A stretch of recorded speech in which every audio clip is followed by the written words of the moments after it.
Acte 3, scène 6, la chambre de Camille. Entre Camille et Dame Pluche. Camille. Il a pris ma lettre, dites-vous ? Dame Pluche. Oui, mon enfant. Il s'est chargé de la mettre à la poste. Camille. Allez au salon, Dame Pluche, et faites-moi le plaisir de dire à Perdican que je l'attends ici. Dame Pluche sort. Il a lu ma lettre, cela est certain. Sa scène du bois est une vengeance, comme son amour pour Rosette. Il a voulu me prouver qu'il en aimait une autre que moi et jouer l'indifférent malgré son dépit. Est-ce qu'il m'aimerait par hasard ?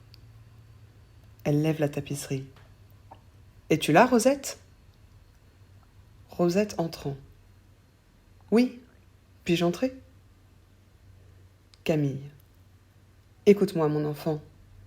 Le seigneur Perdican ne te fait-il pas la cour ? Rosette. Hélas, oui.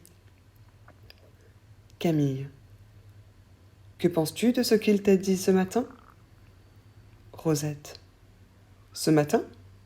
Où donc ? Camille. Ne fais pas l'hypocrite. Ce matin à la fontaine dans le petit bois.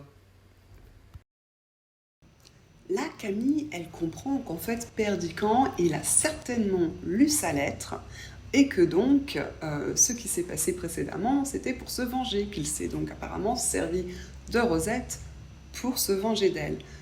Rosette est là, elle va parler un petit peu avec elle de ce qui s'est passé avec Perdican. On va voir ça. Rosette. Vous m'avez donc vue ? Camille. Pauvre innocente. Non, je ne t'ai pas vue. Il t'a fait de beaux discours, n'est-ce pas ? Gageons qu'il t'a promis de t'épouser. Rosette. Comment le savez-vous ? Camille. Qu'importe comment je le sais. Crois-tu à ses promesses, Rosette ? Rosette. Comment n'y croirais-je pas ? Il me tromperait donc ? Pourquoi faire ? Camille. Perdican ne t'épousera pas, mon enfant. Rosette. Hélas, je n'en sais rien. Camille. Tu l'aimes, pauvre fille. Il ne t'épousera pas, et la preuve, je vais te la donner. Rentre derrière ce rideau, tu n'auras qu'à prêter l'oreille et à venir quand je t'appellerai. Rosette sort. Camille seule. Moi qui croyais faire un acte de vengeance, ferais-je un acte d'humanité ? La pauvre fille a le cœur pris. Entre Perdican. Bonjour, cousin. Asseyez-vous. Donc là, on voit quand même que cette pauvre Rosette, elle est très naïve. Camille prétend qu'elle n'était pas là quand ils étaient ensemble au bord de la fontaine, alors que si. Elle va lui dire qu'en fait Perdican n'a pas l'intention de l'épouser. Elle va la faire se cacher quelque part en attendant que Perdican arrive pour qu'elle les entende parler. À un moment, elle dit même qu'elle est peut-être en train de commettre un acte charitable.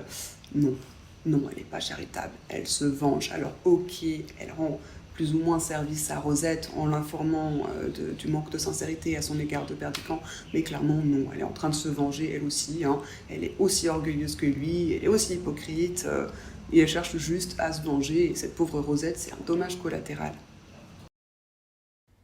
Perdican. Quelle toilette, Camille ? À qui en voulez-vous ? Camille. À vous, peut-être. Je suis fâchée de n'avoir pu me rendre au rendez-vous que vous m'avez demandé. Vous aviez quelque chose à me dire ? Perdican à part. Voilà sur ma vie un petit mensonge assez gros pour un agneau sans tache. Je l'ai vu derrière un arbre écouter la conversation. Oh. Je n'ai rien à vous dire qu'un adieu, Camille. Je croyais que vous partiez. Cependant, votre cheval est à l'écurie et vous n'avez pas l'air d'être en robe de voyage. Camille. J'aime la discussion. Je ne suis pas bien sûre de ne pas avoir eu envie de me quereller encore avec vous. Perdican. À quoi sert de se quereller quand le raccommodement est impossible ? Le plaisir des disputes, c'est de faire la paix. Camille. Êtes-vous convaincu que je ne veuille pas la faire ? Perdican. Ne raillez pas. Je ne suis pas de force à vous répondre. Camille. Je voudrais qu'on me fît la cour. Je ne sais si c'est que j'ai une robe neuve, mais j'ai envie de m'amuser. Vous m'avez proposé d'aller au village? Allons-y, je veux bien. Mettons-nous en bateau. J'ai envie d'aller dîner sur l'herbe ou de faire une promenade dans la forêt. Fera-t-il clair de lune ce soir? Cela est singulier.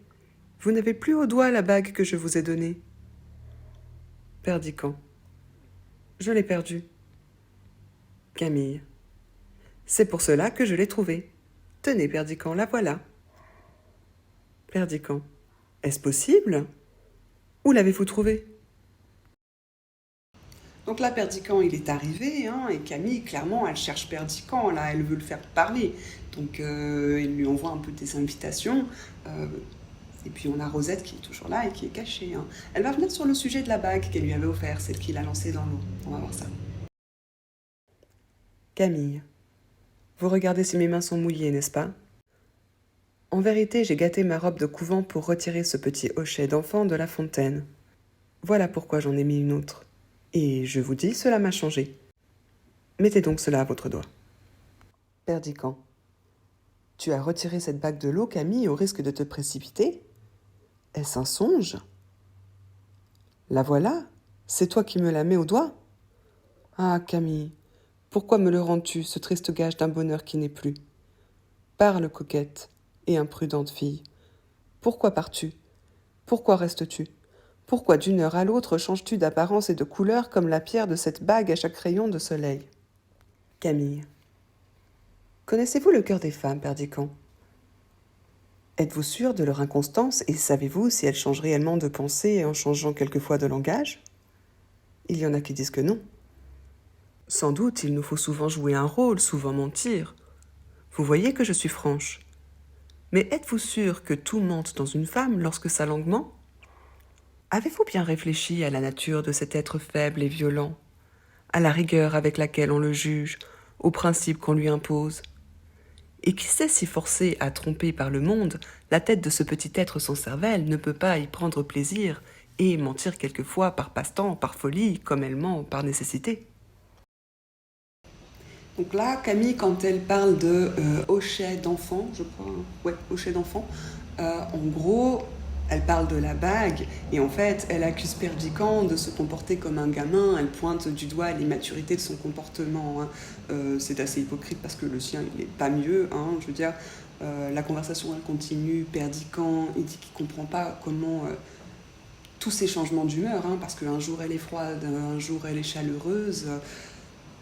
Elle dit que c'est parce qu'elle a changé de robe, mais en fait, c'est surtout qu'elle est amoureuse de lui, hein, parce que sinon, elle ne chercherait pas à se venger. Non. On n'est pas blessé dans son orgueil par quelqu'un pour qu'on n'a pas vraiment de sentiments, faut bien se le dire. Perdican. Je n'entends rien à tout cela et je ne mens jamais. Je t'aime, Camille. Voilà tout ce que je sais. Camille. Vous dites que vous m'aimez et vous ne mentez jamais. Perdican. Jamais. Camille. En voilà une qui dit pourtant que cela vous arrive quelquefois. Elle lève la tapisserie. Rosette apparaît dans le fond, évanouie sur une chaise. Que répondrez-vous à cet enfant, Perdican, lorsqu'elle vous demandera compte de vos paroles? Si vous ne mentez jamais, d'où vient donc qu'elle s'est évanouie en vous entendant dire que vous m'aimez? Je vous laisse avec elle. Tâchez de la faire revenir. Elle veut sortir. Perdican. Un instant, Camille, écoutez-moi. Camille. Que voulez-vous me dire? C'est à Rosette qu'il faut parler. Je ne vous aime pas, moi. Je n'ai pas été chercher par dépit cette malheureuse enfant au fond de sa chaumière pour en faire un appât, un jouet. Je n'ai pas répété imprudemment devant elle les paroles brûlantes adressées à une autre. Je n'ai pas feint de jeter au vent pour elle le souvenir d'une amitié chérie. Je ne lui ai pas mis ma chaîne au cou. Je ne lui ai pas dit que je l'épouserais. Là, Perdican finit par dire à Camille qu'il l'aime. Puis Camille, elle essaye de le prendre à son propre piège, hein, et puis elle le fait dire qu'il ne ment jamais. Il le dit.